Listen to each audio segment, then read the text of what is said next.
Order, please. I'm going to call the meeting to order. Good morning, everyone. This is the Standing Committee on Public Accounts. And before we begin, I'm going to read the committee mandate. So the Public Accounts Committee is established for the purpose of reviewing the public accounts, the annual report or other report of the Auditor General, and any other financial matters respecting the public funds of the province. My name is Susan LeBlanc, and I am the chair of the committee and the MLA for Dartmouth North, and my pronouns are she, her. And before we begin, we have a lot of false starts in this committee. I'm going to remind you to keep your cell phones on silent and let you know that if we need to leave the building, please exit through the doors on Granville Street and gather at the Art Gallery courtyard. So I'd like to ask the committee members to introduce themselves with your name, your constituency, and your pronouns, beginning with the member nearest me on the left.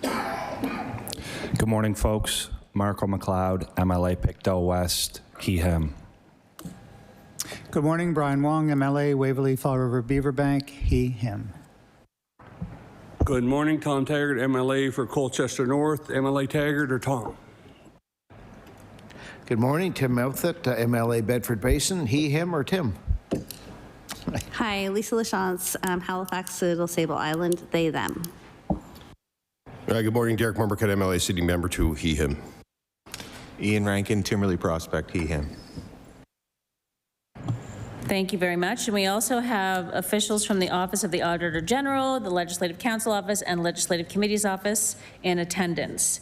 So on today's agenda, we have officials with us from the Department of Public Works regarding investments in road infrastructure, the impact of gravel road program, and highway improvement plans. So now I'm going to ask the witnesses to introduce yourselves, please. I'll begin with ADM Geddes. Please give us your name, your role, and your pronouns, please. So ADM Geddes. Good morning, Peter Geddes, Associate Deputy Minister at Public Works, he, him. Paul LaFleche, the Executive Deputy Minister of Provincial Infrastructure.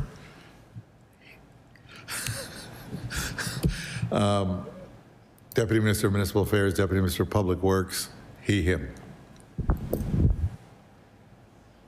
Morning, Mark Peachey, Chief Engineer for the Department of Public Works, he, him.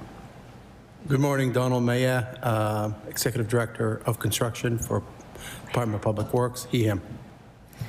Thank you very much. And I'm understanding that Mr. Geddes is going to give us some opening remarks, so I'll invite you to do that now. Thank you, Madam Chair, and thanks committee members for having us here today. We welcome the opportunity to speak to you about our investments to improve road infrastructure and how Nova Scotians benefit from our department's work. In Nova Scotia, we have 23,000 kilometers of provincially owned roads and highways, and there are also 4,149 provincially owned bridges across the province. As you can imagine, maintaining these roads and bridges is no easy task. It takes an army of people.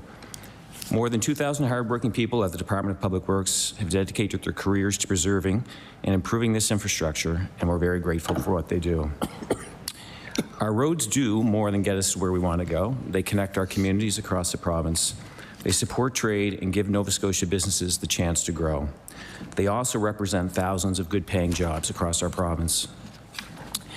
Our investments in this infrastructure reflect its importance to the prosperity of the province. This year, we expect to work on more than 150 highway improvement projects, totaling roughly $1.5 billion. It is all part of our 5-year highway plan.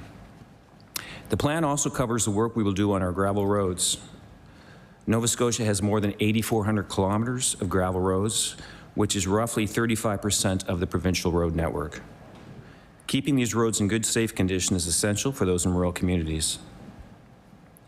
In recent years, funding for the gravel road program has doubled, and this allows us to proactively rebuild roads to improve the structure and drainage, which results in longer lasting roads, improved safety, and reduced maintenance costs down the road. We've also doubled the funding for the Rural Impact Mitigation Program to $22 million annually. This program supports road maintenance improvements, including pavement and gravel patching, brush cutting, ditching, culvert replacement, guardrail replacement, and shoreline protection. Then there are the department's major construction projects.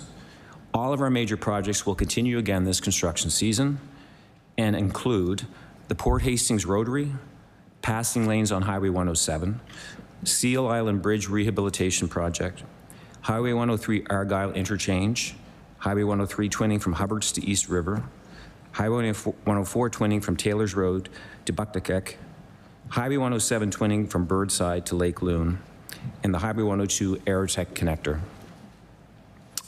Our bridge inspection and maintenance work also continues this year. It never stops. Bridges, like all other infrastructure, require maintenance, and they have an expected life. The budget for the program for bridges doubled 3 years ago to $60 million annually. Every bridge gets inspected at least once a year, and any bridge that is unsafe is closed immediately. This proactive approach improves safety and reduces maintenance costs in the long run. Now, we know that Nova Scotia is growing and changing, and our transportation infrastructure needs to adapt to that. In late 2021, the government created the Joint Regional Transportation Agency, also known as the JRTA. Its goal was to address transportation issues associated with rapid growth in Halifax and the surrounding communities.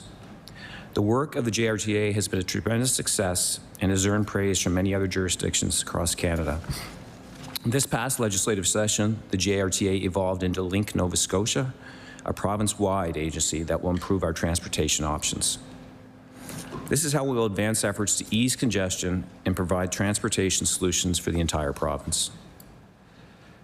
Plans are already underway to ease congestion on Highway 102. We're also looking at light rail and ways to leverage federal transit dollars for rapid transit projects. Link Nova Scotia will be at the center of all this activity and much more. So this is just a brief overview of some of the work going on at Public Works to improve road infrastructure. We hope that you'll agree that this is an extensive and essential work. We know how important it is to the daily lives of Nova Scotians, and that's what drives us to deliver a safe and efficient transportation network. And with that, we would be happy to take your questions. Thank you very much, ADM Geddes. So we're going to begin questioning now. We'll be going caucus by caucus. The NDP will start with 20 minutes.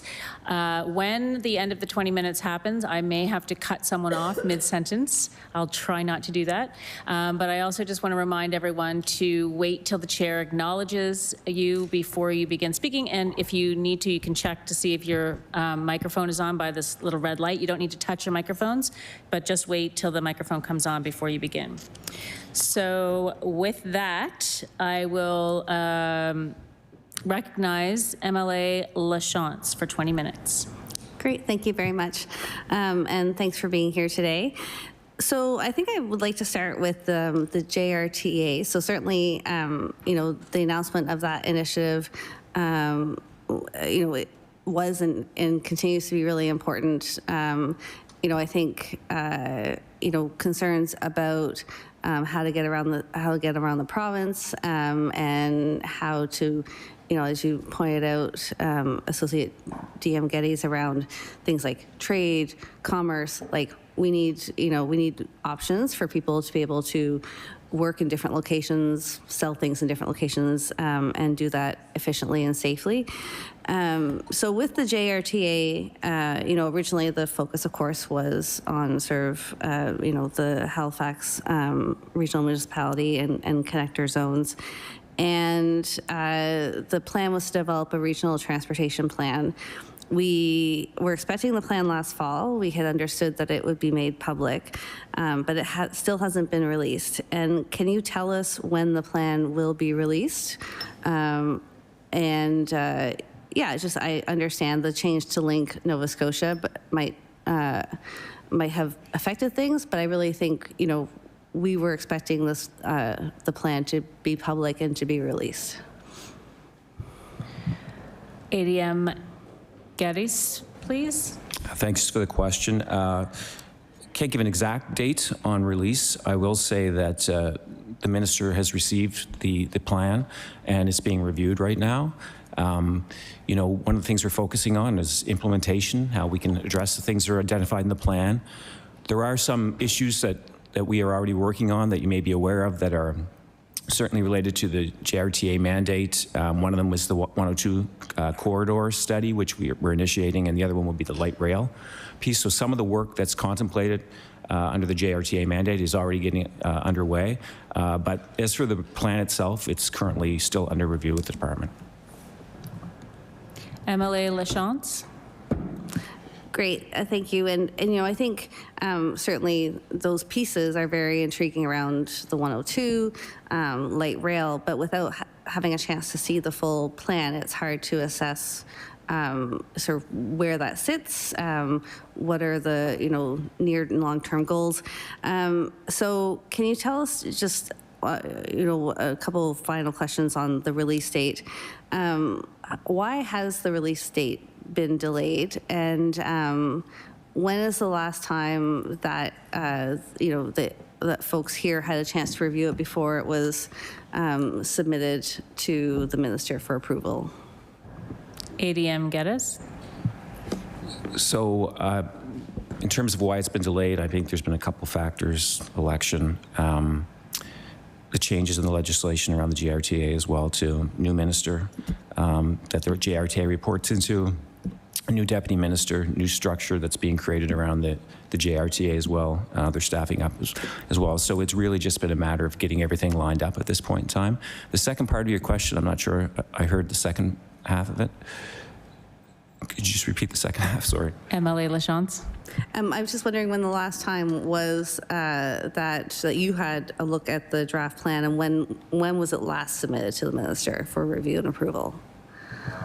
ADM Geddes. We've seen it within the last few weeks. Yeah. MLA LaChance.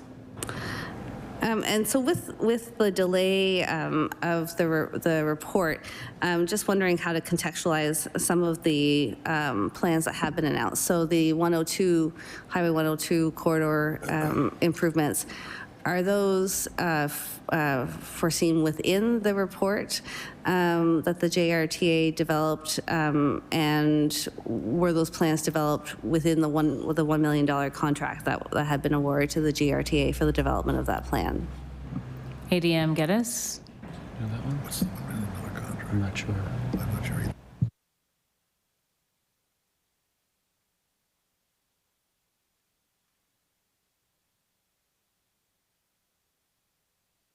ADM Geddes. Sorry about that. Thanks. So we don't have Deputy Minister Hackett here today, obviously, who's speaks to the status of the work of the JRTA. The projects that you did outline, those have been announced some time ago. They are under the umbrella of the types of things that are going to be in the regional transportation plan. There's been a few projects that have been announced. I mentioned the 102 corridor study. Also, along with that, there's an announcement around a connector road between Hammonds Plains and Highway 101. So these are things that we're actively starting to plan for, both at Public Works as well as the JRTA staff. But specifics in terms of the contract, we don't have Deputy Minister Hackett here today, so I'm not sure I could speak to the specifics of the contract. MLA LaChance.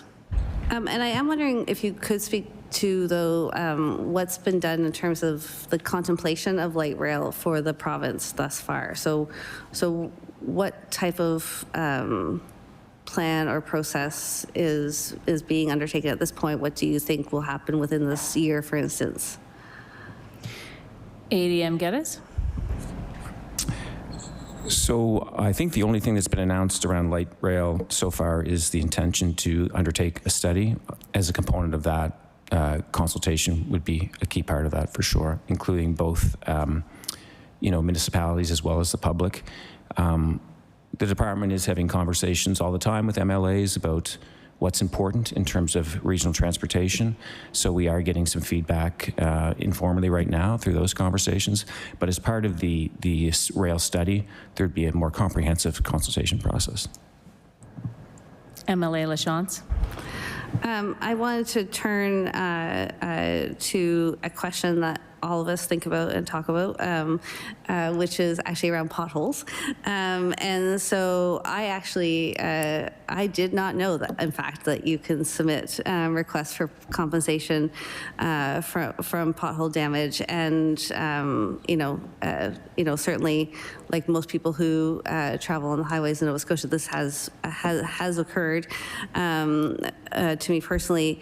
But so I wanted to ask about pothole like maintenance and surveillance, so and the claim process. So how many pothole claims were submitted in the last fiscal year, and how many were approved? ADM Geddes. Well, I guess just to respond at a high level to your comment, yes, we do have a process for making claims. We actually have a call center. The department has a call center where people can make claims. The actual, the claims themselves are administered through Service Nova Scotia, I believe. But I'll let Mr. Peachey speak a bit more about the pothole program. Mr. Peachey? Yep, thank you very much. So with respect to potholes, obviously we have staff that are doing road patrols and monitoring them on a daily basis. We do have set criteria that dictate when we would fix those potholes as they arise. One thing that we have determined is that we want all of the complaints to come through our operations contact center, and we promote that. As ADM Geddes mentioned, these used to be dealt with through our department. They've since been sent over to Service Nova Scotia through the risk management group. So they actually would quantify how many claims there are, whether they're approved, denied, et cetera, et cetera. MLA LaChance? So just to clarify, do you have the numbers from last year in terms of the amount of claims that were submitted and the amount that were approved? Mr. Peachey? No, given those are with a different department, we don't have those readily available. Okay. MLA LaChance? A question to the chair. Would this fall within something that we could ask in terms of follow-up information from the department? Yeah, I think we can ask the clerk to make a note of it, and I think the request will go to Service Nova Scotia. MLA LaChance? Given the division of labor on this issue, I guess, how do you measure whether your pothole patrols and road patrols are successful in terms of preventing injury and damage without knowing what that looks like in a given year? Mr. Peachey? So we have defined criteria that would outline once a pothole is identified, we have a certain criteria of the size of that pothole and then a duration of time that we have to either sign it originally and then have staff go out and fix those potholes. So it's measured by that. We track those internally in terms of when the pothole is reported, when it is signed, and when it is fixed. So that's what we would measure that against. MLA LaChance? Thank you. So in the past fiscal year, how many potholes were identified and how many were repaired? And I believe there's like a 14-day standard. So how many were repaired within the 14-day standard by your team? Mr. Peachey? So that information is something that I would have to follow up with you. I can get that from our contact center and provide that for you. Absolutely. I do want to make note that what we track are provincial roads, potholes on provincial roads, not in the municipalities or anything else. Okay, thank you, Mr. Peachey, and I think the clerk has made a note of that as well. MLA LaChance? And you talked about, the road patrols are out every day, keeping an eye on the roads. Every day, is there coverage across the province, or is it kind of like on a rotating zone by zone type of approach? Mr. Peachey? So we have approximately 90 supervisors across the entire province with 80 bases, and they are out patrolling the roads every day across the entire province. MLA LaChance? And I'm wondering, in the most recent budget, there was a decrease in FTEs for the Department of Public Works. And I'm wondering why that decrease was undertaken and, how would that affect you maintaining service standards within the department? Mr. Peachey? I can speak to how it will affect our service standards. There's a lot of our folks in the field are under the CUPE union, and they don't have FTEs tied to that. So the work that's being done in the field is not affected by anything to do with FTE reductions. MLA LaChance? Thinking about things like, patching versus gravel roads versus paving, can you just tell me a bit about how the decisions are made about whether, a currently paved road is going to be patched, whether a currently gravel road is going to be repaired, or at what point you decide on paving roads as well? Mr. Peachey? So I'll probably start with the first part of that question and then defer to Don for how we actually go about the paving portion. As I mentioned earlier, we do have staff across the entire province that are out doing road patrols. So they're monitoring the conditions of gravel roads, paved roads, that sort of thing. Through visual identification on the smaller maintenance stuff, they will identify it that way. We also hear from local MLAs, the general public, complaints that would come in through the operations contact center. So through that, internally, we would maintain a list of all these issues and concerns and prioritize them based on severity, and then deploy out to fix those from a maintenance perspective. In terms of, I assume you're talking about bigger capital paving projects and how we identify those. Maybe Mr. Maillet could speak to that. Mr. Maillet? Are you asking specifically how we add a gravel paved road to the program? Okay. To Mr. Peachey's point, of course, there comes a time where a road might become broke, I guess, or to the point where you can't maintain it. So what they do is that the districts have allotted funds for each district for both local roads, trunks and routes, and 100 series highway. And what they do is that they look at it through their operations, through the areas, and then it gets on a priority list. And when it gets on a priority list, of course, then the science kicks in.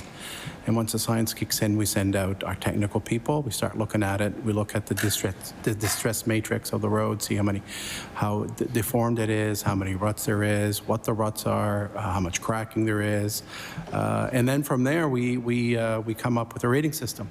And then, of course, the rating system is discussed amongst the executives and the directors, and then we start choosing. There's lots of roads out there, and usually there is more roads to choose from than there is money.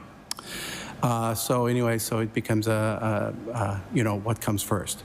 And then from there, what we do is that we sit down and we determine what roads are going to get done. And of course, it all creates that flow for the capital program for the following year. So this could be June, this could be July, which of course we know in the fall we have to start working on, combining all these candidates and putting a program together for, of course, December, January, when the minister needs to announce it.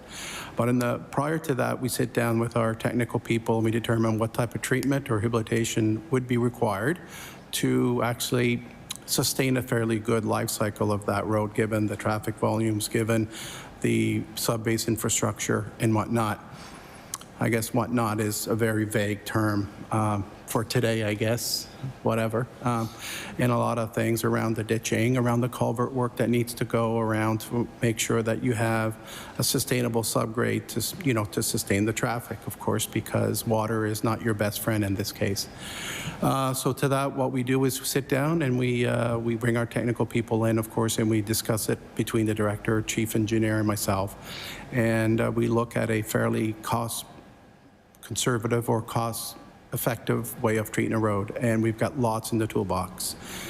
So we discuss that at a very technical level as to what we think we're going to get as on a 15 to 20-year life of the asset, right? So then it becomes part of the plan, and hopefully we could get it out to procurement in the spring and go to tender and then proceed with the execution the following summer. MLA LaChance with 4 minutes. Great. I wanted to ask a question about bridge maintenance, and particularly the new bridges that are under your responsibility. So with regards to the McDonald Bridge, so, you know, we all know, we saw the article and articles in the media that, you know, there was a $70 million contract award to a U.S. company to do the work.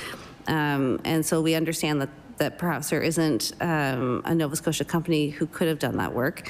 But going forward, as we, you know, live in this current situation with U.S. tariffs and that sort of thing, is the department doing anything to build the capacity of Nova Scotia companies to be able to provide these services in the future? Has the department had conversations about how to, you know, where there are gaps to build that type of capacity? ADM Geddes? So we've been talking about this on almost a daily basis. It's a really important issue for us. Obviously, we tender a lot of work in the department, and certainly we're interested in providing opportunities for Nova Scotia and Canadian companies wherever possible. We have had some conversations with the Road Builders Association as one sector that reached out to talk about tariffs and opportunities around that. So we have been having regular conversations. We're also working with corporate procurement on some of these issues as well too. I may turn it over to Mr. Maillet if he has any additional to add in terms of the conversations around the contracts. Mr. Maillet? So specific to bridges, our bridges on the program? Okay. Bridges made out of 3 key components: steel, concrete, or wood. Most of the times when we proceed with a bridge, we will use our engineers to get the best type of bridge for the existing conditions, span, height, whatnot. A lot of times it'll be a concrete girdered bridge with concrete abutments and, of course, concrete deck. Concrete, of course, as we know, a lot of the raw materials come from Nova Scotia, right? Our cement comes from Brookfield. Our aggregates come from Wayside Quarries or even Bedford, or depending on where the concrete comes from. So the concrete in itself, the girders are made in Bedford at Strescon or in New Brunswick. At Strescon there. So those are pre-stressed girders, concrete girders. So that raw material is in the Maritimes, be it New Brunswick for the concrete girders in New Brunswick, or Nova Scotia for our concrete in general around raw materials. The aggregates leading to the bridge, of course, are all raw materials produced in Nova Scotia through our Wayside Quarries and our quarries. Steel, that's the key, because a lot of our bridges use steel through the piles or through the girder system that's going underneath. That right now, what we're going to do is try to be a little bit more diligent in trying to get steel from Canada, of course, through the language in our contracts, because a lot of this steel does come from a manufacturer in Dartmouth or from Ontario, but most of it does come from the from around the Maritimes. But we are making an effort to try to put the certain language to give preference to the Canadian steel. Wood, of course, a lot of our wood. Order, please. Sorry, I'm going to stop you there. The time for the NDP Caucus has elapsed, and I will move on now to the Liberal Caucus, and I recognize MLA Rankin. Thank you, Madam Chair, and I was interested in the discussion around plans for the 102, and I'm just wondering if you can elucidate a little bit on those plans in terms of the corridor study for the 102, and potentially if there is any timeline that we're looking at for enhancing that major corridor. Mr. Maillet? Specific to what we're doing today around the 102 and the decongestion and what our plans are for the future, correct? So what we're doing today, of course, we're certainly working with the JRTA around the master plan and understanding what actually is going to be done with the corridor. But we know what we know about the congestion. So what we do know is that we need land. We do know that we need to look at the environmental impacts of the project. And we need to understand the traffic flows as they are today. So all that pre-engineering work is getting done today. We do have a project director on the file now, a gentleman. He will be doing most of the project planning at a director level. The team hasn't been assembled yet, but again, we're working with the JRTA to look at some of this pre-engineering stuff. hopeful that what we can do with all this information is create a functional design at some point, and that through an RFP in the next, I don't know, year, 18 months. And then we'll have a pretty good idea what actually this looks like. Today, we have an idea, but we're not quite sure, given the circumstances. So that's where we're at with the 102. MLA Rankin? Thank you. That's helpful. And with potential federal cost-sharing opportunities, I know sometimes we have to try to align with their priorities, and whether it's a trade corridor, which I think that we could make the case for, but the 102, 103 interchange that you're familiar with was a very extensive project, but we were fortunate to get significant federal funding. I think it was like $10 million from the Fed. So I'm just wondering if this project is eligible for federal funding, and if there are other federal approvals still pending for any other key projects under the current highway plan. ADM Geddes? Thank you. In terms of federal funding, I think we're not sure what to expect yet with the new federal government in terms of highways-related programming. We have had access to a couple different funds over the last few years. We're hopeful that the federal government will come back to actually providing direct highways funding, which they had done historically in the past. So we're not 100% sure what that'll look like going forward. But I'll turn it over to Mr. Maillet to give some specifics around funding. Mr. Maillet? So are you asking for what? Whoops, sorry. No, it's good. My apologies. It's good. The wrong mic was on. My apologies. Mr. Rankin, are you looking specifically for what future projects are for funding? Okay, we haven't we have not secured any funding yet for any of the future highway projects. That's in the works. MLA Rankin? Thank you for the answer. And I really want to talk about J-class roads. I've brought this up in the House a number of times in estimates with the minister as well as question period. It was noted that there is 8,400 kilometers of gravel roads. Can anyone tell me how many of those roads are J-class classification today? Mr. Peachey? I'm going from memory here, but my understanding is approximately 1,300. MLA Rankin?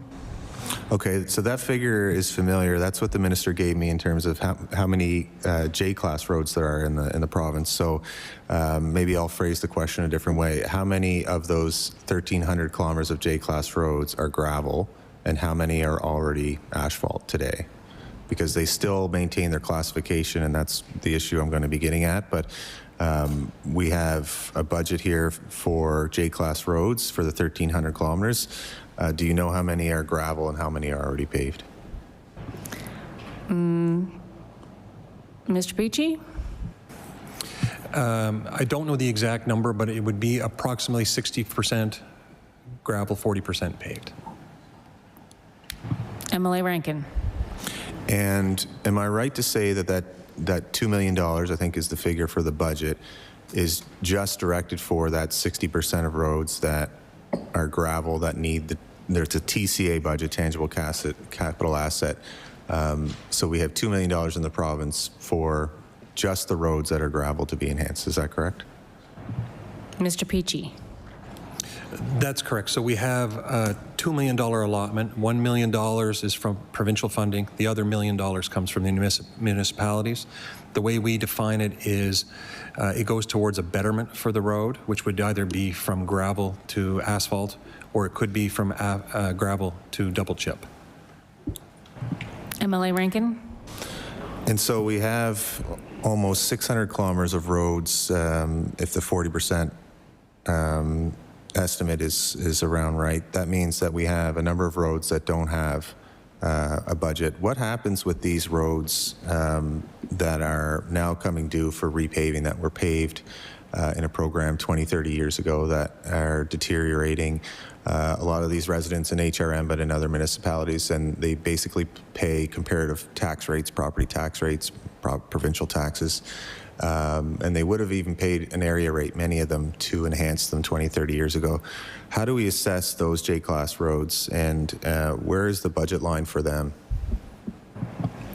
Mr. Peachey?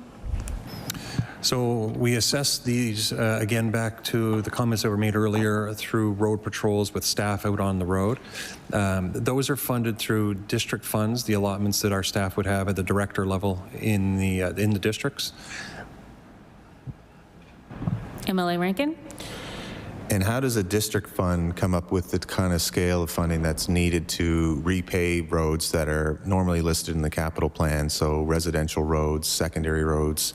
How are we actually going to deal with the roads that need significant investment through district funds? Mr. Peachey? So specifically to the J-Class program, this is something that about a year ago went before, what was the name of the company group? The Municipal Service Exchange Agreement, and that went back before that group to have a look at it, understanding that $2 million, you know, that number was set back in 1995 when the Municipal Exchange Agreement was initially set up. So that was looked at again by the municipalities last year with a few options regarded and looked at. But unfortunately, they did not move forward with adding additional funds to that program. So from the department's perspective, we take in candidates that are provided by the municipalities every year. We review those through that J-Class program. I believe last year 59 roads were submitted, for example, and we did 8. Outside of those 8 roads, we do that through our, we'll maintain those through our district budgets that are allotted to the directors. MLA Rankin? And can you explain exactly what the provincial role is on these J-Class roads? What is our responsibility under the existing service exchange agreement from 1995? And are there any plans to modify that so that we actually can deal with some of these roads that I know municipalities have asked for more help with? Mr. Peachey? So our role would begin with the project engineer. So I'll back up. The municipalities would put forward the priorities that they have. Our field staff would go out then and assess these roads, put an estimate together to define how much it might take to fix them, and then we would put those inside the allotment of the $2 million to see what work we can get done, and they submit them on a prioritized basis. Looking forward, I think you were asking what might be done, referring to what was with Service Nova Scotia last year. We looked at doing a revamped 50-50 cost share program where we increased the limit of the funding. I think we're going to revisit that as well. We're looking at preventing roads that are in absolute distress, look at those going for a 50-50 cost share with municipalities. And we also looked at gravel roads, which we would pave and then turn back over to the municipalities. But again, that was not accepted at this time. MLA Rankin? So it seems to me that $2 million is not enough to deal with the extensive road network of J-Class roads that we have. I see many of them that are in deteriorating shape. Are these owned by the province? Mr. Peachey? Yes, the J-Class roads that are identified in the J-Class program are owned by the province. MLA Rankin? And so we have provincially owned roads that have a very modest budget that not all these roads can be eligible for. We don't have a specific line item other than district funds that are stretched, as was noted before in many areas, that there's only so much budget and more work to do that meets the budget line. I'm wondering if I could get a written detailed answer on the historical context of how we came to classify J-Class roads in the province, which roads were allocated in that specific classification, the current budget, and potential future solutions on how we can deal with that. This is a fairness issue for me as an MLA that represents constituents and trying to explain to them why their road won't actually even be considered in the provincial capital plan when it's a provincially owned road, and that they have to talk to their municipality, and then that municipality has the choice of whether to ask for an area rate, and that there's a vote on that, and you need 50% of people and your neighbors paying that area rate. That's a challenge for us elected officials, given that they all pay the same tax rates. So you can have one road, J-Class, still owned by the province, and another provincially owned road, and that road gets paved and they don't pay anything. The J-Class roads gets paved, they either pay something or they're waiting in the queue for years. and there's no specific line item to deal with asphalt to asphalt, non-TCA paving. So I'm wondering if I could request through the chair and the committee detailed written response on the historical context of J-class roads and potential solutions on how to deal with those residents that I think are in an unfair scenario. So we have made a note of that, MLA Rankin, but does anyone want to take a crack at commenting on this issue? Deputy Minister LaFleche, please. We don't have ADM Valerie Potty-Bungie here today from Municipal Affairs, but she is very knowledgeable on this file. We spent the last 3 years negotiating a new service exchange agreement with the Federation of Municipalities. That included a solution to the J-class road program. Unfortunately, that solution was not accepted by 4 major municipalities, even though it came from a municipal and provincial working team led by Mayor Lenny White of Westville and Guy DeVoe of the Department of Public Works. We did approve the town roads part of that deal, and that has gone through and is being funded now. So we set aside the J-class road part of that deal for future discussion in the appendix to the service exchange agreement. That discussion is ongoing now. Last week we were at the Federation of Municipalities spring meeting, and right after this meeting I'm heading to the Federation of Municipalities Association of Municipal Administrators spring meeting where the CAOs meet. Wonderful meetings, rubber chicken all the way. But apart from that, I can tell you this is a big issue and they would like a solution.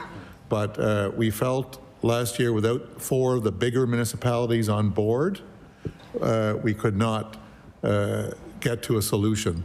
The solution, and it is well known, would have involved multiplying the 1 million from the province and the 1 million from municipalities 10 times to 10 and 10 or 20 million a year. But that solution could not be achieved in time for the last deal. So it's now being discussed, and we're hopeful that we will have fruitful discussions with the municipalities. We have spoken to the 4 municipalities who were at issue, and they have pledged to look at how things can be done. So there is a overall solution that was on the table and that hopefully will be on the table again, as is right now, and maybe we can get to a solution which solves this long-standing problem of 29 years now, and we'll get somewhere. But that's not for today. We still need discussions with the Federation of Municipalities. MLA Rankin? Thank you, and I realize it's a long-standing problem, and I think the purpose of my questioning is to help speed a solution along. 10 and 10 would be much better than the 2 million that's on the table right now. I think another challenge I want to highlight is the process in terms of gravel roads. So how does the department determine which gravel roads are prioritized for upgrades? And, you know, there's a number of factors that goes into that. And I asked that question, you can explain that, but what happens if some J-class roads, by the evidence, meet a criteria that should be ranked much higher than other roads? Do those J-class roads not get paved if the municipality doesn't pay? Because again, these are all provincially owned roads, and we're trying to explain to residents that pay the same tax rate what happens there. So in terms of your gravel road assessment, I'm sure that's evidence-based, and you're looking at which ones meet the budget. Do J-class roads that have a higher need not get done because they're in a different classification that the province owns? Mr. Peachey?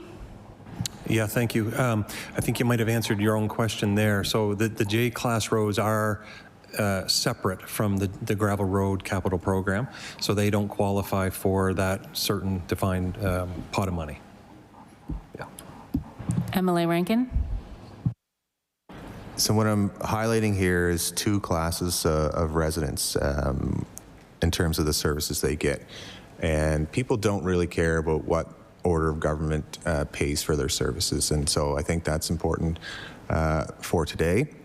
And again, I'd like to see a written answer on how we got here. And this isn't blaming necessarily a certain government that's in power today, but we need to make sure that we're servicing our residents the best way possible that we can. So I'd just like to see potential solutions. And again, the municipalities are recognized in the Constitution underneath the province, and this particular provincial government has certainly exercised their power as recently as the last session in terms of Bill 24, in terms of taking more ownership on infrastructure related to municipalities. So this is a big issue that I want to highlight for today, and if there's anything that the witnesses could provide in writing, I would appreciate that for the committee.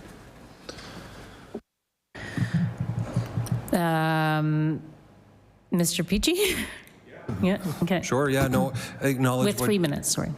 Yeah, sure. So we acknowledge what you've said, and as noted earlier, we will provide something to you as a follow-up, kind of detailing the history of this program and how we got there and the hopes moving forward.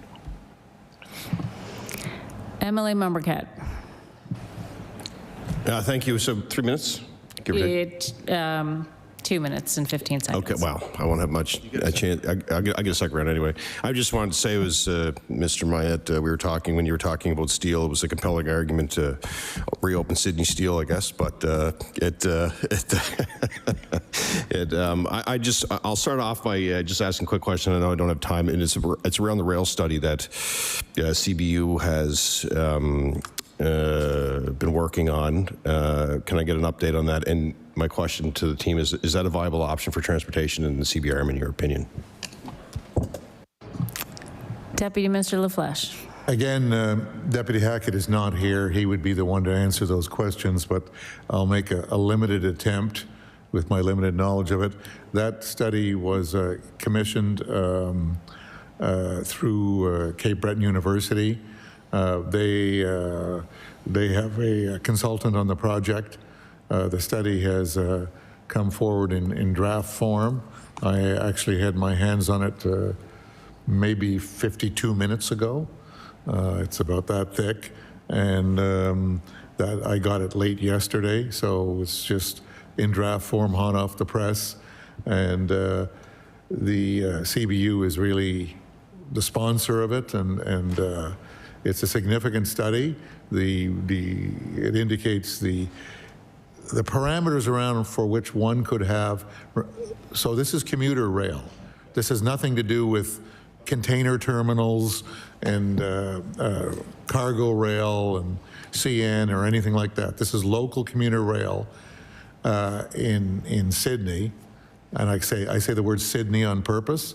From Sydney to, maybe Glace Bay, or maybe as far as the airport or CBU, that sort of rail. And it's everyday commuter rush hour rail. So they have significant parameters which are different than one would find in other areas of the province, which are conducive to maybe success. And they're putting forward their case. And Peter Hackett, the Deputy Hackett, is probably the best one to talk to that. Order, please. The time for the Liberal caucus has elapsed, and we'll move on to the PC caucus, and I recognize MLA Timmins, please. Thank you, everyone. I do apologize for being late, but I am here, and it's very important for rural roads, and there's been a lot that has been done, and I just wanted you to. I could be here all day basically talking about roads in my area. It's pretty much the second largest issue in our area. I wanted to talk specifically about the Cabot Trail and the work you've been doing in the Dingwall area. It's been a real key issue and an important project within that area. And also, if you can maybe talk, it's going to be like a two-tier, talk a little bit about the Rural Active Transportation Plan and how that's been rolled into that as well, the widening of the road and et cetera. So, and you've had some financial issues or problems with contractors bidding on that. So if you could talk about that as well and how you how you proceeded and took on that initiative and where the project is now. Mr. Maillet? Over here. Was that 3 questions? That's going to take about 20 minutes. Okay. I'm going to have to start with the first one. Look at my notes because my memory's not that great. 6 sections on the Cabot Trail. We do have funding. We do have approval. We're in the planning stages now. We have a carryover project from last year. That was the first one. That was right up there by Bay St. Lawrence. So that one there, of course, is the first one. I'm just going to tell you what they are, but I have to look in deeper to tell you the sequence and the cash flow. But they are the West Side Middle River Road to Egypt Road, right up there again. A couple of roads around Ferry Road around Ingonish. We've got 2 sections there. I can tell you the length as well. The White Point to St. Lawrence Road is 5.4. West Side Middle Road to Egypt is 6.9. Ferry Road northerly to the park entrance is, I can give you this information if you want. Yeah, we can, yeah. 7.8. Trunk 30, basically from Ferry Road southerly, 6.2. Now we've got 2 sections down by Yankee Line Road. That's on the other side at the bottom by the 105. So that's about 5 kilometers there. And there's one at the park entrance going up to Big Interval around Bay St. Lawrence. So we've got a lot of work right up there around the park, a couple down this way. The project scope is basically what we go in there and we want to do it right the first time, is that we're widening the subgrade and we're rebuilding the Zixton Road to a certain standard, a certain width. And what we do is that we do accommodate for active transportation through a bike lane. Not a dedicated active transportation per se, but what we would call them widened shoulders or a bike lane per se, where there's enough room for a cyclist to be on it. So we do that. The project in itself also has about 3 bridge rehabilitation projects where if you do want to encompass the widened shoulders on this stuff, that you do need to work on the bridges.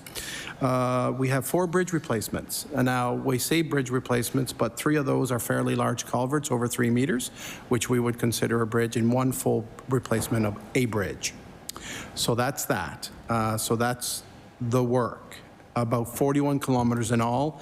Probably being cash flowed over, I'd say 5 to 7 years, I would say. So, but again, if you wish, I could give you a lot more detail than what I just told you, if you want to be very specific. What was the second part? MLA Timmins? I do realize that the Dingwall and Cape North area the project was flowed over 2 years. Do you have any details on that project and the reason why it was flowed over 2 years and the process that took place in that area? Mr. Maillet? Yeah, that was not a contractor issue. You said something about a contractor issue? MLA Timmins? It was the cost analysis of that project where the bids had been coming in and they were quite... Mr. Maillet? Specific about that, if you wish. Yes, it was. There were 2 bids that came in: Dexter Construction and Van Zoffmans from Port Hood. Dexter was low bid. Of course, our procurement process dictates that it's a compliant low bid process, and in this place, Dexter Construction was low bid. So when this came in and the sheer volume of work that they had, we looked at possibly cash flowing the project over 2 years, and we did. But for budgetary reasons, because it did come in a little bit high. So Dexter in the process did hire Alva Construction from Antigonish to do the subgrade work. They're really good at doing that. So I suspect because of resources within their own company, they subcontracted that. But we have no say as to who the general contractor can pick as a subcontractor. So they can pick whoever they want, because contractually our contract is with the main contractor. So they did hire Alva Construction to do a lot of their subgrade work. Does that answer your question? Okay. MLA Timmins? Also, I wanted to note on the Rural Impact Mitigation Program, I want to really thank the department because I've just got notification that Frenchvale is getting some much-needed asphalt. I know there is a section of that area that needs to be fully constructed as well, but can you note any other projects that are happening within the area with the amount of RIM monies that are going into Victoria Lakes? I do realize Victoria Lakes is quite a large area between Cape Breton County as well as Victoria, and I might argue that we have the largest number of roads in Victoria Lakes, and maybe I'm wrong, and maybe you can correct me on that, but Frenchvale area, as well as there was another one in Southside Bollandry too as well. Mr. Peachey. Yeah, so the RIM program, as you may be aware, is $22 million allotment to take care of road work that is too small to be capital work and too big to be done by our internal maintenance forces. We distribute that prorated across the province with each of our 14 area managers, and your local manager will have identified local areas where they will be doing that work this summer. And to the point, the two areas you noted, there will be some work done there. MLA Timmins? The environmental part, I know in the past, especially in Victoria Lakes, there's been a lot of disasters when it came to the bridge areas, and especially with Fiona and other heavy rain events. Can you talk about a little bit of the department's project in designing and redesigning roads and bridges to eliminate future withstanding the heavy rains as well with climate change and flooding? Mr. Maillet. Thank you. Okay, so when we design a bridge today, we design it to a certain standard, and that's through the National Bridge Code. There's a certain bridge code for across Canada. So when our engineers start working on the actual design of the bridge, they look at a lot of criteria around the environment, some of which are that you don't want to impede any water flow through the area, so that you don't want debris to get caught. So right now we design our bridges on free spans, or there's one span, there's no more center piers. That's just the right thing to do. Plus, because of the regulatory requirements, we don't usually do that. But with regards to the actual cross-sectional area under a bridge, that's what we gauge the water flow through to make sure that you have, because a lot of times water will get funneled underneath the bridge. So we certainly use the intensity of the storms correctly today, and then from there we look at a factor of safety on top of that, where we allow for the intensity to increase because of the storms that nowadays are that. And we also, if we have a coastal bridge to be built beside the ocean, we certainly allow for sea level rise and the impact of the ocean as well. So, yeah, but again, we're very much dictated how we design our bridges through the bridge code, which is a national standard. MLA Timmins. Thank you for answering my questions, and I do want to thank the department for the projects that have been happening throughout Victoria Lakes. A lot of bridges have been replaced, a lot of overhead areas have been completed, and we do have a lot of roads that are not highway, not transportation highways. So the work that you've been doing with the gravel improvement too as well has been a large impact, and I hope that project and that funding will continue for our area. Thank you. Thank you, MLA Timmins. I recognize MLA Outfit, please. Thank you, Chair. And I want to start by thanking each of you for the incredible assistance and guidance that I've received since joining my new role here as an MLA, and also to Deputy Minister Hackett, who's not here, but it's been greatly appreciated and very helpful. I kind of chuckled this morning because when I get stopped on the streets in Bedford, they say, well, now that you're not in municipal politics anymore, you won't have to hear anything about potholes. Well, that didn't last very long, but so here we are talking about potholes. Just a couple of questions for you. First of all, I'd like to get an update, and I know I've probably driven all of you crazy about this in the past, but about the TSA, the Traffic Safety Act. I'd like to get an update on what has been done and what is being done and expect to be done on that front in the next little while. So that's question number one. Well, order. Let's just go with question number one, and then we can go back to the next question. Is that okay? I think it's easier to keep track of. So, update on the TSA then would be my first question. Thank you. Who wants to take that? Mr. Geddes, please. Thank you for that, Chair, because I'm not sure I'd be able to keep more than one question straight at a time. On the Traffic Safety Act, well, I guess first of all, I think most people recognize what a massive piece of legislation we're dealing with there. And the number of stakeholders that have an interest in this legislation and have specific things they'd like to see us address is huge. The other thing that's part of this project is that we are working quite closely with our friends in the IT parts of government to help build systems around this, the implementation of this, because of course everybody wants digital-based systems to support the registry of motor vehicle work and implementation of the Act. So it has been on the books for a while, the Act. Our current plan, we're working right now heavily on regulations and trying to address all the various aspects, because the theme here was to really take the old Motor Vehicle Act and shrink it down to sort of an overarching piece of legislation, and then have the regulations be where we actually provide the rules, so to speak.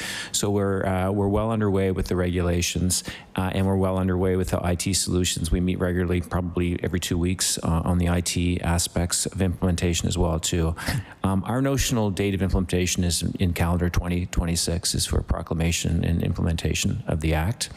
The biggest challenge for us will continue to be scope creep and making sure that we get it across the line, because there's so many issues that come up all the time that, want to try to expand the scope of that work. So notionally, we're looking at 2026 for implementation. MLA Oathett? MLA Oathett. Thank you, Chair. I'm going to view that as encouraging and good news, so thank you. I live in Bedford, obviously, and I live off the Dartmouth Road.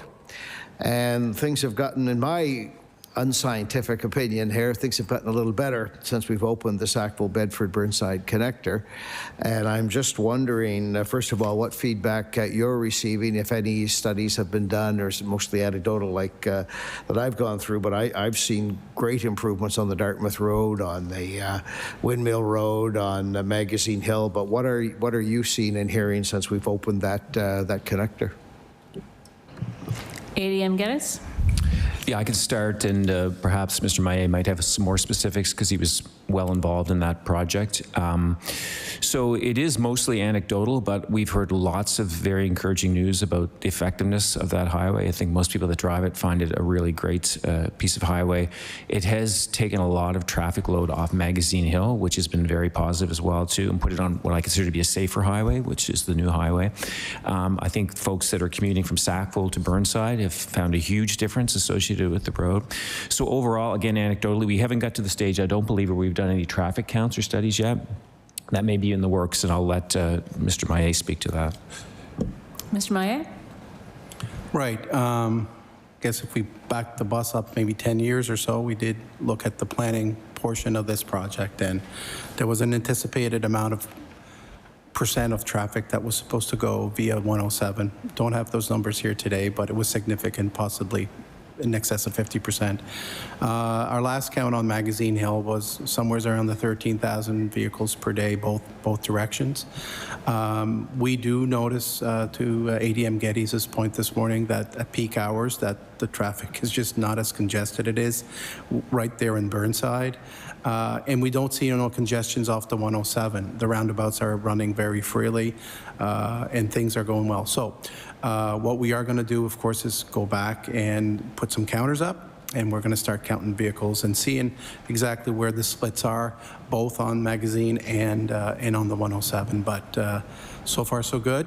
And you know, the question was, well, will the infrastructure handle the increased traffic around the intersections? And to this day, the roundabouts are working well.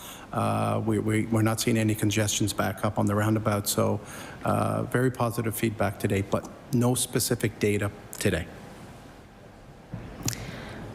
MLA Taggart, please, with 4 minutes. Thank you, Madam Chair. So my question is going to be on bridges and bridge audits, and maybe, so I know what this counts one of my questions, but how many bridges do we have in the province? And as well as, I know ADM Geddes said in his preamble there that, you know, we inspect them every year, but I wonder if somebody gives us a little bit more detail on that, and what happens, you know, when the initial inspection, after an initial inspection, that sort of thing, whether it be Chief Engineer Peachey or okay. Mr. Peachey? Yeah, perhaps I can start, and then Don, Mr. Maillet can take it over.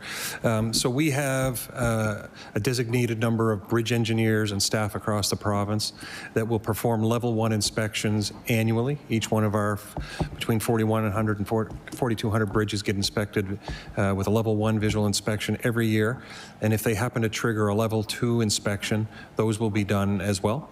And then from there, staff will do an evaluation on a level 2 would trigger what something has been identified as an issue and a concern, and those folks will go in and do an analysis of that, and maybe Don could speak to the analysis portion of it. Mr. Maillet? Are you asking specifically about the inspection process, Minister? MLA Taggart. Yes, the inspection process, as well as, you know, how it's identified and recorded, and kind of where it goes from there. Like when the first one, whatever level 1 or whatever fails, where does it go from there, that sort of thing. Mr. Maillet with 2 minutes, please. Okay, I'll try to be quick. Okay, so let me think about this. Yes, to Mr. Peachey's point, of course, we have our level 1s, which are done by district staff. Usually inspectors, the area offices have people that do that. We do have 4 dedicated district bridge engineers across the province. They have a budget. Their budget is to go and maintain bridges outside of the actual capital budget.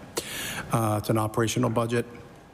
So what they do have is that they do have dedicated inspectors on site. And what they do is that they do the level 2s. They'll go out on a frequency of about 6 to 7 years, and or if it's triggered by a level 1. And then, of course, then the condition of the bridge gets rated, and then from there, if it's poor or fair or good, depending on where we're at, we'll make considerations for the capital program. Now, a bridge rated poor doesn't mean that it's a bad bridge and we're ready to close it. What it could mean is that we have a component of the bridge, i.e. guardrail, i.e. pothole, i.e. something on the bridge that would actually get it to be, that would have to get attention to it. So as soon as that deficiency is fixed through the inspections, that bridge could actually get rated a little bit higher. So anyway, so at some point we use the inspection reports to give us some sound information around the asset, and we make a decision to replace it or to rehabilitate it. MLA Taggart with 20 seconds. So you have these historical records that are on file, that sort of thing, is that correct? Those are maintained within Halifax or local regions, or? Mr. Maillet? Yes, in the district bridge engineer's office. I'm just going to call order. Order. The time for the PC caucus has elapsed. So we're going to go into our second round, and my excellent math skills tell me that we have 13 minutes per caucus. So I'm going to turn it back over to the NDP and recognize MLA LaFleche, please. Great, thank you. I was,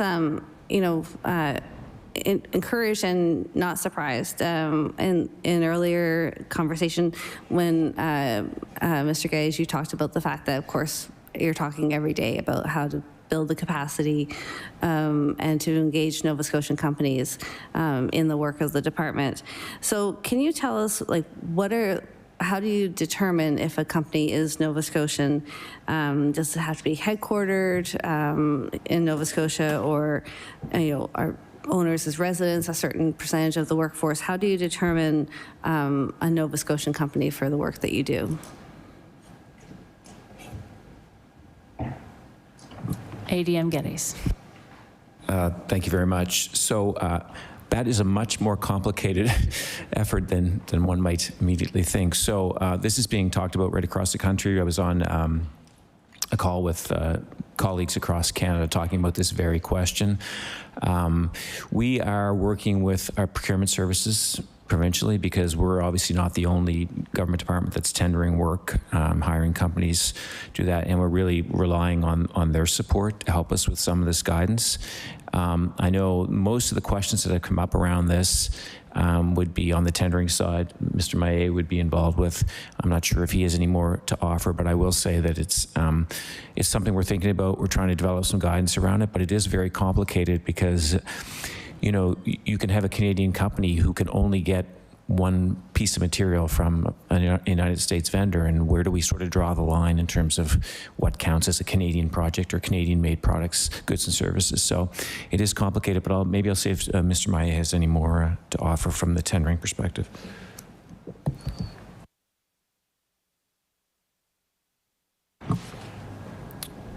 Sorry. I recognize Mr. Maillet. The question was specifically to the companies, correct? Okay. So our procurement process for the highway work, what we usually do is that we go with a compliant low bid process with the companies being compliant, whether they come from, well, let's just talk about pre-tariff, okay? If they're compliant and they're low bid and they're qualified through safety, bonding, past experience, which would be 90% of the contractors in Nova Scotia, we would certainly proceed in awarding a project to them. Post-tariff, of course, now we do have language in our contracts that would stipulate that if you are from I guess, specific to the U.S., if we want to be very frank, around if that company is from the U.S. and we feel that it's a hindrance to the project or it's a deterrent to hire from the U.S. We do have language not to award to that company from the U.S. or from other countries. I recognize Amélie Lachance. Bubble there, Ben. Great. So I'll have one follow-up question and then a newer question. And so in terms of where we are right now, recognizing that it's complex and evolving in terms of decision making, do you have any goals or guidelines on what to do when responding to bids that come in from non-Nova Scotian or specifically American companies that may be a good bid apart from that? And I'm also wondering, in the last fiscal year, can you tell us how many or the percentage of the highway plan contracts were awarded to Nova Scotian companies? ADM Geddes, or Mr. Peachey, or Mr. Maillet? Sorry, my apologies. With regards to your first question, we do have language in the contracts today that will enable the minister to award or not to award to an American company.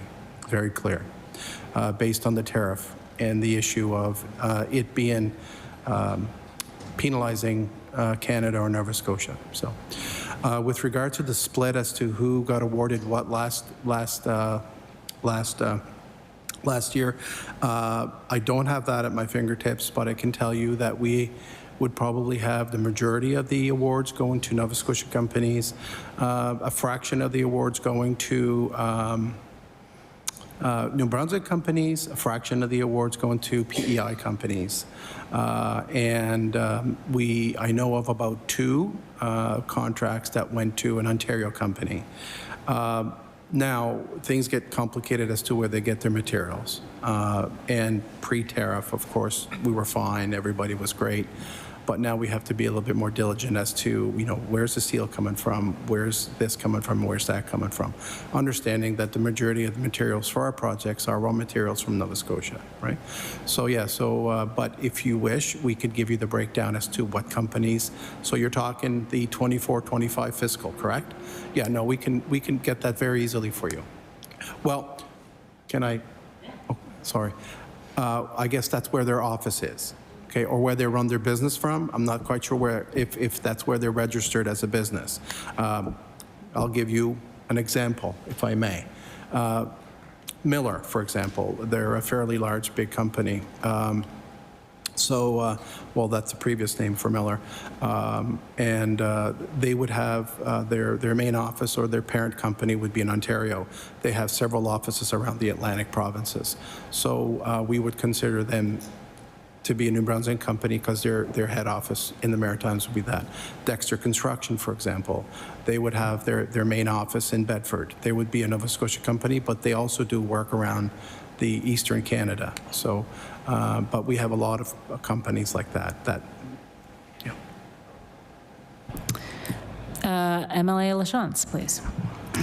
And so just to follow up on that, so I understand the distinction between sort of the company structure or headquarters versus where they get their supplies. So I assume that through the RFP process, you're able to ask companies to be very explicit about what their plan is in terms of their supplies and components for the project. Have you been able to engage with companies to highlight or engage with the sector to highlight what's available in terms of Nova Scotia products, or sort of encourage new partnerships, new approaches? Mr. Maillet? Right. So we have engaged with the industry through the Road Builder Association. So we have one voice for the construction industry in Nova Scotia. That is the Nova Scotia Road Builder Association. We do not specifically talk to contractors outside of that forum, because we certainly want to be transparent. We want to understand what things are. The nature of the work that we do is very specific. When we talk about steel, when we talk about concrete, when we talk about geotextile stuff for our roads, our guardrails, our posts, they're very specific of where they come from. So we just can't go to Walmart and pick up a guardrail. Can I say that? Okay, right. So, it's very specific as to where these products come from, and so that's where we need to look into it. Steel, for example, it's either European steel, steel from Asia, steel from the U.S., or steel from Ontario. So that's an example, right? But a lot of our construction products are very specific, and we have to understand where they come from. Anyone else? MLA LaChance? No? With regards to the Mackay Bridge, so, we know that is a project coming down the pipeline in the coming years. What's the department doing this fiscal year to start planning for the work that's going to be needed on the Mackay Bridge? ADM Geddes? Might need some more specificity around that. The toll work, the toll removal work is through phase one. There's a second phase of that, which will realign the lanes of traffic. But beyond that, I'm not sure what specifically you're referring to. MLA LaChance? So I think, I think the assumption is that the Mackay Bridge is going to need significant repairs or parts of it replaced in the coming years. So wondering about that process and how the department has started considering that. Deputy Minister LaFleche? Yeah, so obviously we have two large bridges here in Halifax. We have another large one in Cape Breton, the Seal Island Bridge. Both of those are significant structures, and they have lifetimes. Their lifetimes can be extended. Sometimes they can be extended indefinitely. I recently saw a Roman aqueduct in Spain, and it's close to 2,000 years old, but it has, been repaired along the way a little bit. So when we get into major bridges like that, we look at what are our options. What's the best option for the public? We have to look at what are the capacity needs for the future. Some of these bridges had a capacity which was great in the day, but no longer relevant as population grows or as technology changes and different motor vehicles with different weights are on it.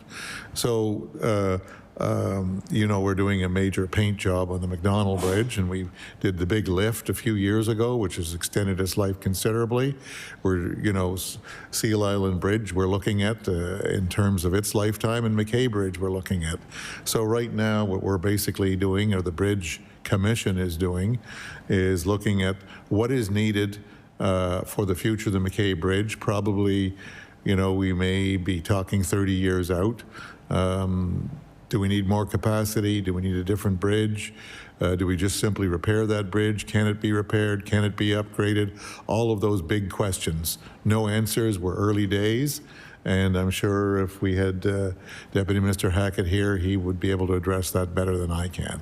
So we're in early days of looking at what we need for the McKay Bridge. Having done the McDonald. Emily Lachance with 1 minute.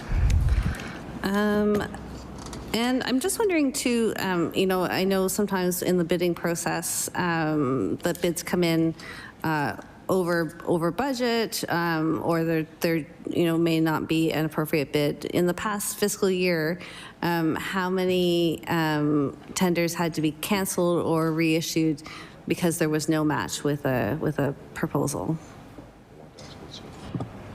Mr. Maillet? I could get that if I'd have a piece of paper that I usually look at weekly. It's between 12 and 15 last year that we had to cancel.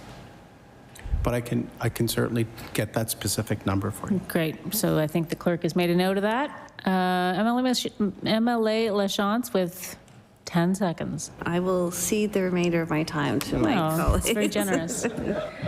Okay, thank you very much. The time has elapsed for the NDP. Now we'll go to the Liberals for 13 minutes. MLA Membercat. Thank you, Madam Chair. I will say, at a local level, the staff has been, from the department, has been always great to deal with, quick to respond through road work, through winter, through all the chaos that can be thrown at us with at times. I do want to get on the record and recognize the local folks on the ground in Cape Breton.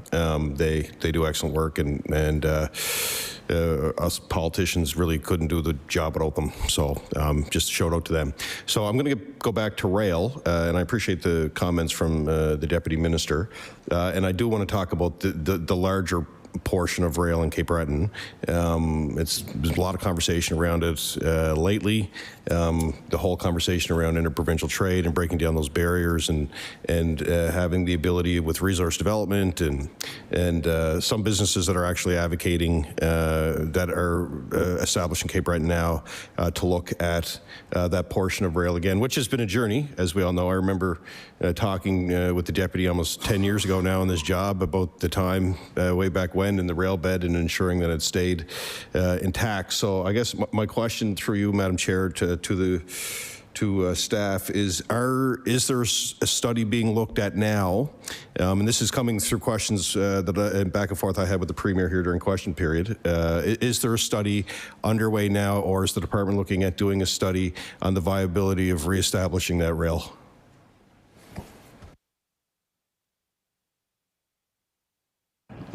Deputy Minister LaFleche. This one has been dumped on me. I know Don made an earlier attempt to do that, but I resisted. But I'll take this from ADM Geddes. So we are a regulator of the rail, this department. That rail line, there's an agreement between Genesee and Wyoming and CN. Don't know the details of it. We will be meeting with CN sometime this spring to discuss rail in general. We're a regulator. The Department of Growth and Opportunities, or the department that really would look at what you're talking about, the economic development. Unfortunately, they've got a new deputy minister just started on Monday, and he's not here today. We really can't speak to that. So I unfortunately cannot really answer your question, other than the Cape Breton Rail study done by CBU, which is a commuter transportation study, which would be under us. MLA Memberket. Thank you. And I appreciate the response. And really the big thing for me in this is that, it would be a journey, of course, and there would be a lot of work that would be needed to look at the reestablishment of that. But it's funny how, for years it was kind of not part of the conversation, but now is really becoming part of the conversation, and a commitment from the government to actually take a look at it. I think it would be big for not only Cape Breton, but around that whole conversation around if we're going to expand our trade opportunities, if we're going to trade more with our neighbors, we're going to need some stronger infrastructure to help that. I do want to talk about Sea Island Bridge. And the deputy has talked about it. I guess I just want a specific update just for the people at home, because people ask me the question about, what work's going to be happening on the Sea Island Bridge this year.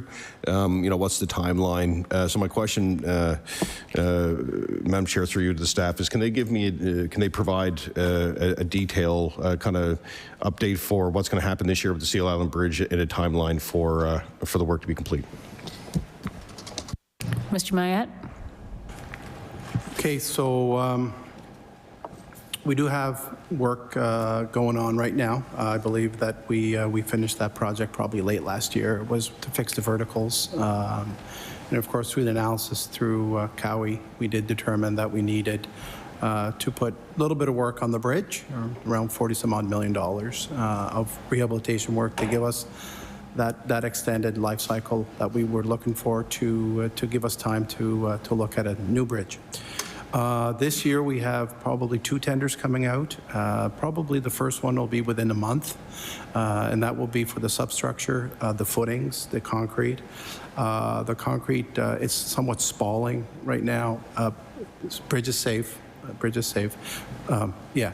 So, and what we need to do is wrap that up, reform it, re-pour the concrete.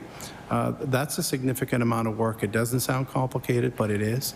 So that's part of the phase to fix the substructure that would be below the bridge deck, or actually below the girders. The next phase is to fix some of the members on the bridge, and that would be the superstructure. That can go concurrently with the substructure work because they don't intersect. So that'll be coming later on. So this year we plan on tendering some of this work. They're going to be multi-year projects, so that's phase 2 and 3. There is going to be another phase in probably 2 or 3 years where we are going to fix the bridge joints and everything else, and that will be the last of it. So there's some small stuff underneath around the walkways that we need to do, but primarily the superstructure, the footings, the foundation, the concrete, and of course some of the members around the superstructure that we're going to fix some of the gusset stuff and fix some of the members. Yeah. MLA Memberket. Yeah, thank you for that. It's one of those. The bridge is such a, significant piece of infrastructure for the entire island, and people ask the question about what's happening. And I know it's a ton of work. Anything would be difficult in that environment, trying to work with the bridge. But I appreciate the update. My next question is around service exchange. So there's been a lot of talk around it. I hear it at home when it comes to the CBRM and who's responsible for what and who does what and who owns what road. The conversations around trying to get some work done and J-class and cost sharing and all the fun things that we all like to talk about. So, I guess my question, my question is, Madam Chair, through you to the staff is, can you give an update on the service exchange, like specifically with CBRM? I'll use them as an example. How are those conversations going with the municipality? What is the projection kind of or outcomes that the department may see in the next year?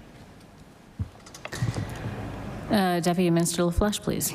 Okay, that is in fact a question for municipal affairs, even though I happen to be the deputy minister. Should I answer that question, Chair, or is that out of order? Or? I think I don't mind answering it, but I don't want to create a kerfuffle with these strict people over here. I think we're all just wanting to get good answers, so I think you can go right ahead and answer that. Oh, But you okay. only have 3 minutes. Okay.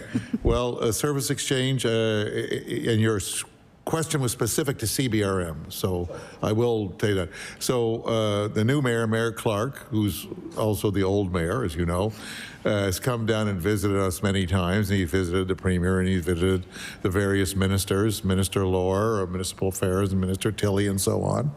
And he's quite interested in having a different relationship around service exchange, and we've agreed to assist him in certain things there, and I can't speak to all of them, but I think the arrangement and the relationship is extremely improved. I also had the opportunity a few weeks ago to meet with the new CAO, Dimitri, last name not pronounceable by me. What is it? Kachafanis, okay. I knew there was some K's, A's, and CH's in there. And he was a former legal counsel, I believe, and we seem to have a good relationship there. Last week I met with 2 new councillors. Well, one of them is a replacement councillor for his father. Keep calling him extremely short compared to his father, but he looks like a nice young councillor. And then an even younger councillor, whose name I don't remember, but and then Councillor McDonald. So we had a good conversation. There seems to be Valerie Potty-Bunge, the ADM, was with me. There seems to be a great relationship developing with CBRM, and so that's just my observations and comments, and I think Minister Lohr would have those same observations and comments. Thank you very much. I made a mistake. You actually have 3 minutes now. MLA Mumbercat, yep. Okay. Well, thank you for that. I know that that's an important conversation. I will. You know, I'll ask this question, and I think it's also important too as well when it comes to kind of the road infrastructure around the province, and you know, the dividing of the highway between New Glasgow and Antigonish was significant for safety. You know, a lot of advocacy over the years, and that I know the department did a tremendous amount of work on that, and I congratulate them for that. That route now is a completely different story when you're traveling back and forth like I do about 50 times a year. I noticed that there is work that is continuing now beyond where it was done. If you want to provide an update on that work, and is there a plan to look at dividing in the near future to the causeway? Mr. Maillet? Hi. All right. So, sorry, I was trying to listen to Deputy LaFleche and I got distracted. My apologies. So the next phase, yeah, what we're going to do is we're going to have to be. We have the bridges in Heatherton that are being constructed now. The culvert that Nova did in Afton, that got done. So those 2 were called out last year. The next phase of the 104 is going to be very big. So what we're going to do, and we expect it to be on the street to tender probably in the next couple of weeks. Can't give you a definitive answer on that. We're basically going to start building. Right there, Taylor's Road, we're going to start building. And at some point, the 104 will go to the north. It's going to start to the south, but it's going to flip to the north. And that will be part of scope of the first phase that we would call it. And then we're going to continue to the north, build the infrastructure that's underneath it, i.e. bridges, i.e. that stuff. And then from there, we're going to give that about a 2.5 year timeline. It seems like a lot, but there's a lot of work to do. And then after that, we're going to do something very similar to what we did on the actual P3 project, the 104 P3 project, where we have to upgrade the existing road to certain standards, tax standards that we have today. So we're going to flip the traffic to the north, put it on the new road, and then we're going to finish all the work to the south. And that'll be in about 2 years' time, 2.5 years, and then we'll finish it, then we'll pave it all, and we'll all be happy. So what we're going to do as well is that we are going to continue the number 4 from Taylor's Road, because right now there's no number 4 at Taylor's Road. You have to go to the north and go around. We're going to continue the number 4 through the project. We're going to build a new number 4, basically from Taylor's Road to past Heatherton to where it meets up to the north. So we're going to have a continuation of the number 4, which for any event, if something happens on the 104, we do have a good detour in place rather than through Heatherton. So we're not going to funnel the traffic through Heatherton for the local traffic. We're going to put it to the north. Order, please. Time for the Liberals has elapsed, and we'll move to the PC caucus, and I recognize MLA Wong. Thank you, Chair, and thank you for answering our questions. I know there's a lot of similarities across the province, but kudos to your department, really. Around the Fall River area itself, traffic patterns have absolutely changed. They have improved. I would say the Burnside connector, the recent opening has helped. The roundabout in Fall River has absolutely helped, and I see that the Aerotech connector is on its final stages with the paving. So that's all exciting. But on the other side of my constituency, I have Beaverbank. And Beaverbank, as you're well aware, has really had something that was on the books 30 years ago for some kind of a connector road. And I know there's issues around the province as well. But the whole beginning of the JRTA, I think is amazing. I think the expansion of Link is a great project for the whole province.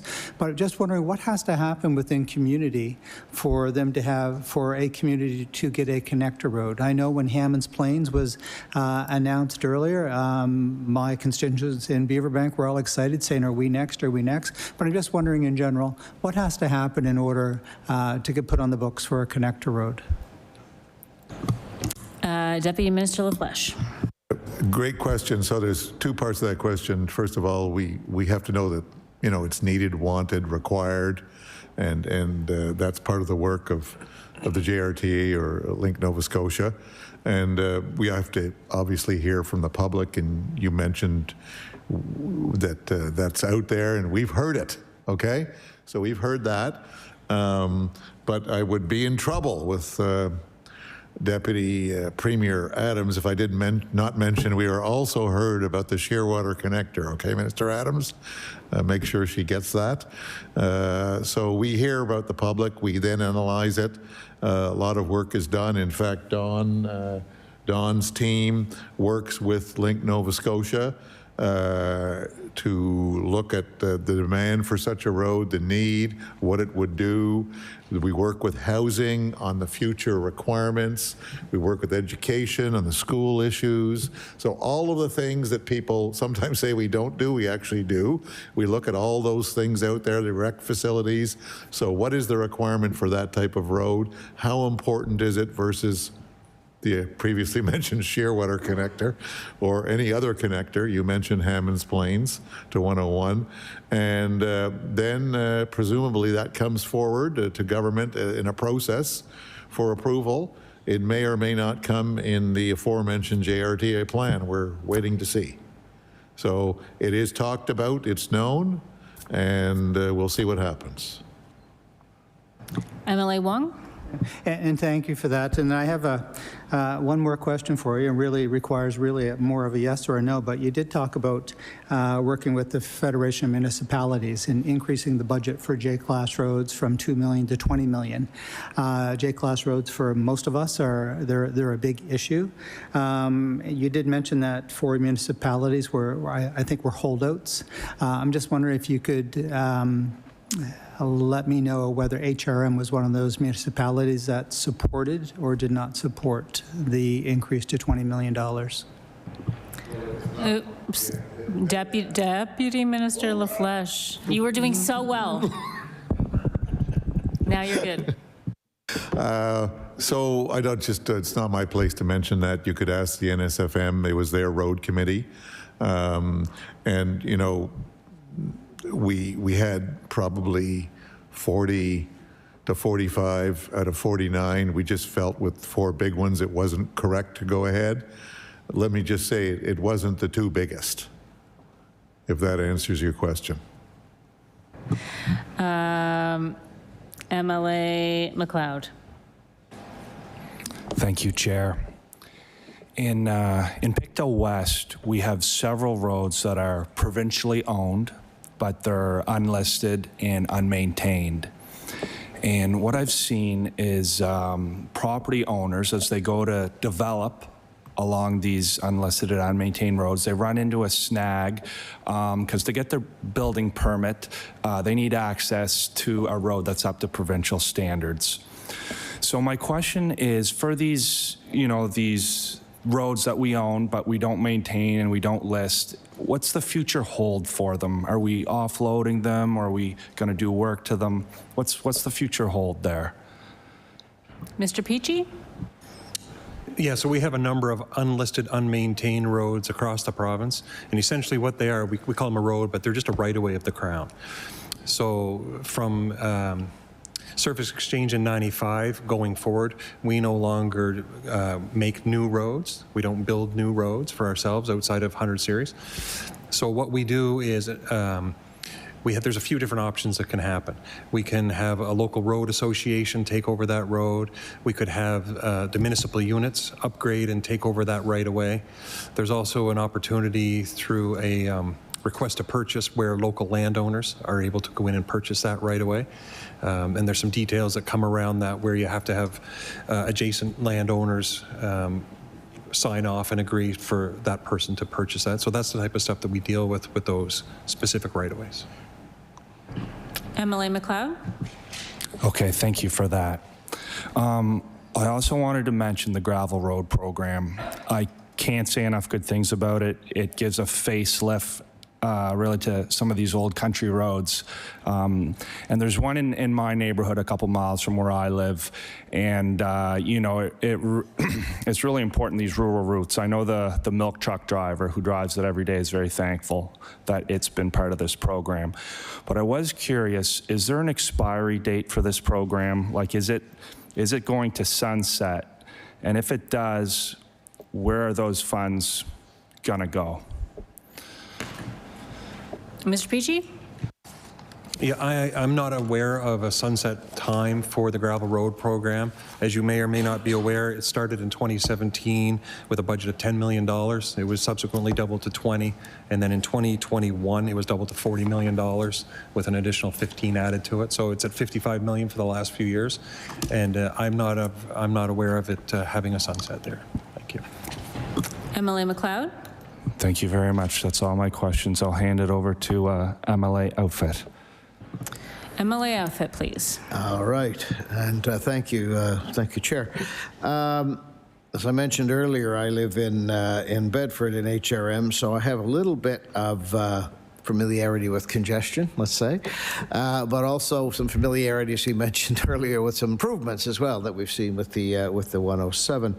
What is a source of great concern at times for residents is the scheduling of work. We need a lot of work done on our roads, and we support that. And you can't win. As I used to say, you're in trouble if you pave, you're in trouble if you don't pave. But where are we with having a little bit more of a coordinated effort as construction season begins to coordinate?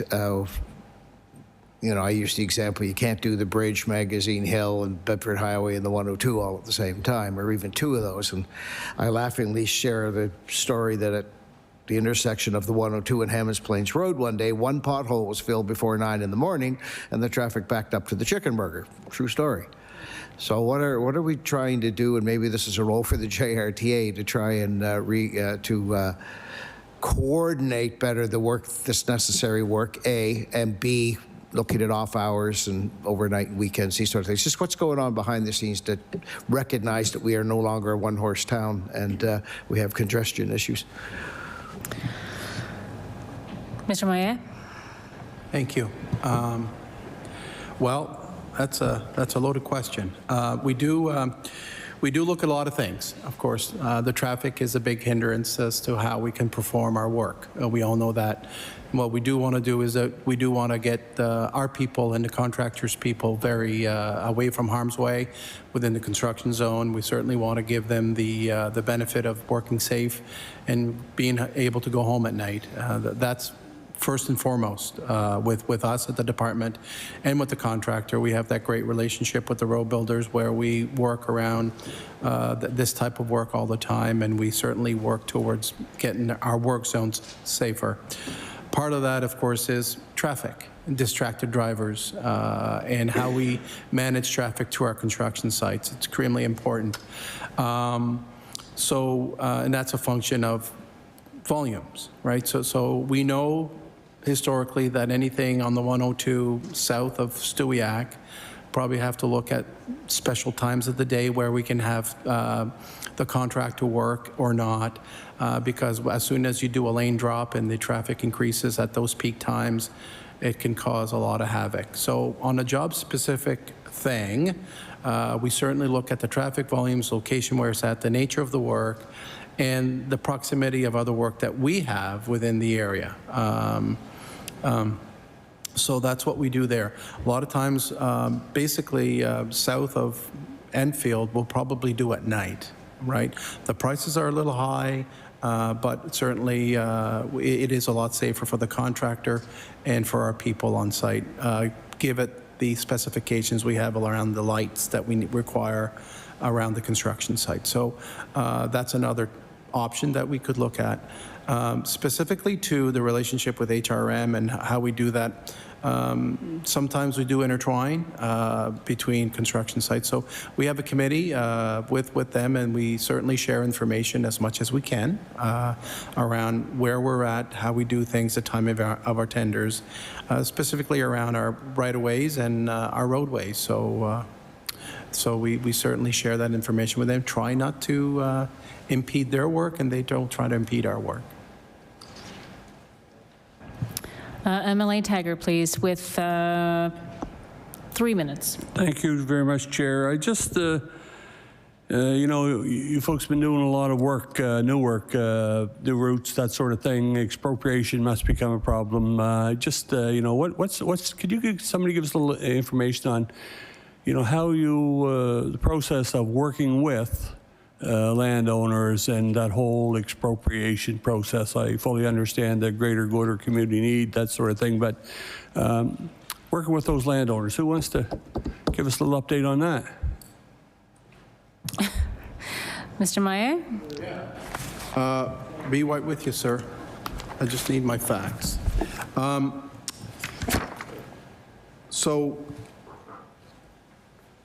our mandate's to deliver quality roads to a certain standard in due time. We know that the process of trying to get on the land and to do work is probably one of the first things we need to do outside of the environmental things that we need to do around these highways. So we understand the urgency around trying to get the land, trying to get access to the land, to try to get certain window for clearing, because we have to respect what we would call the bird season, where they migrate to the trees and they nest. So we have only a certain time during the fall and the winter so that we can clear. If we miss that window, we miss a year. That's basically the moral. That's it. Of course, our construction window is extremely short as well, because our environmental requirements need us to work in stream between June and September. That's not a lot. So if we miss that window, there we go. Another year's done. So realizing all those factors and understanding to try to proceed and deliver the project, we look at expropriating the land. That's a very quick process. We hire a consultant to create a right-of-way plan with survey data, delineating all the properties that we need, and of course we expropriate. That's one expropriation for all the parcels. And then that is done quickly. Then we can have access to the land, and then of course the project can go. It's not dealing in bad faith in any way. What we do is that our Order, appraisal- please. I'm sorry, the time has elapsed. But I just want to say for the record that I'm glad that you pay attention to when the birds are nesting. So thank you very much. That concludes the time we have allotted for questions. I'm wondering if Mr. Geddes or anyone else would like to make some closing remarks. Mr. Geddes? Yes, thanks, Madam Chair. I'll be very brief here. I'd like to thank the committee for inviting us to be here today and hoping that we were able to answer some of your questions and provide you a bit more information. Road and highway infrastructure isn't something that is top of mind for most people until there's an issue. At the Department of Public Works, we work very hard to prevent problems and fix them quickly whenever they happen. And that's why I'm grateful for your questions today and the opportunity to have this conversation. So thank you very much. Okay, well, thank you all very much. You are free to leave. We have a tiny bit of committee business to do, but thank you again, and we'll see you all sometime soon.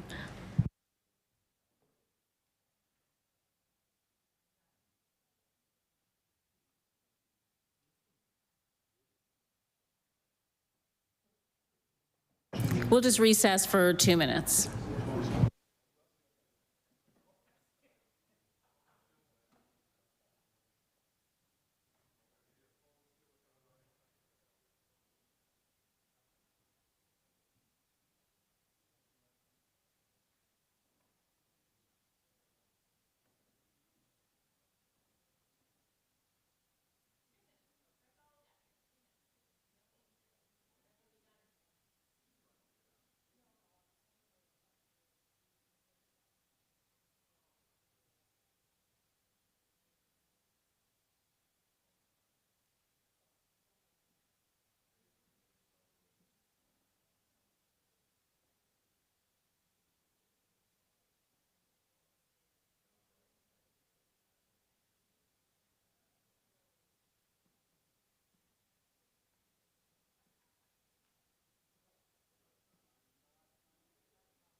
Going to call the meeting back to order.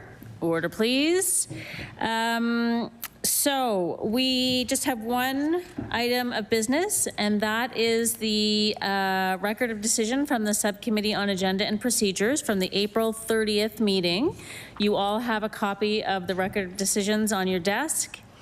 The subcommittee met on April 30th to review the topics and witnesses relating to the AG follow-up report, and members have been provided with the record of decision. I need a motion to approve the record of decision as presented. Can anyone make that motion, please? Emily Lachance, thank you very much. Any discussion on the motion? Great, so then I will ask for a vote. So all in favor of the motion, so that is the record of decisions as presented, please say aye. Anyone opposed? Great, the motion is carried. Thank you very much.